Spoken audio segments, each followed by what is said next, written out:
Magandang araw sa inyong lahat. Kapapasok lang na balita, may warrant of arrest na umano ang dating president na si Rodrigo Roa Duterte. Narito ang isa sa mga pinag-uusapan sa ngayon, ang pahayag ni Attorney Harry Roque. Panoorin pa natin. Ako si Coordinator TV. Nakakuha rin po ako ng mga larawan, hindi ko alam kung paano i-upload dito, na sandamuka ng mga pulis sa mga airport ng Davao at ng NEA. At nagkaroon po ako ng confirmation sa ilang ating mga kaibigan na talagang nagtitipon-tipon ng mga pulis.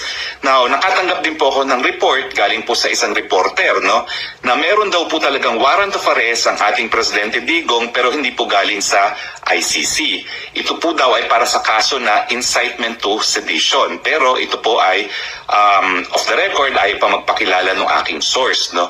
At yan daw po ang dahilan kung bakit nagtitipon-tipon ng mga pulis ngayon dyan, na sa, hindi lang po sa NEA kundi sa Davao Airport na rin.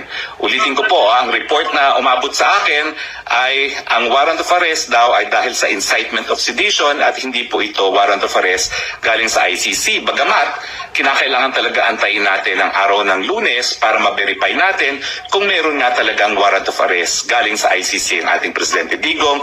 Pero kung tama po yung aking source, ay ang warrant of arrest ay domestic galing sa lokal na hukuman para sa incitement for sedition. Now, incitement for sedition naman po, yan po ay bailable, no? So hindi po yan dapat maging dahilan para makulong ang ating dating Presidente Rodrigo Roa Duterte, no?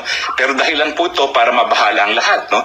Dahil kung talagang pati ang presidente ay ipakukulong nila dahil sa pananalita na isang presidente, kawawa naman po mga ordinaryong mga mamamayan, no? Alam naman natin na kapag ordinaryong mamamayan, mas madaling ipakulong. Now, ang aking impormasyon na nakuha, ang warrant of arrest naman daw po ay laban lamang kay presidente, dating Presidente Rodrigo Roa Duterte, no? At wala naman daw pong iba pang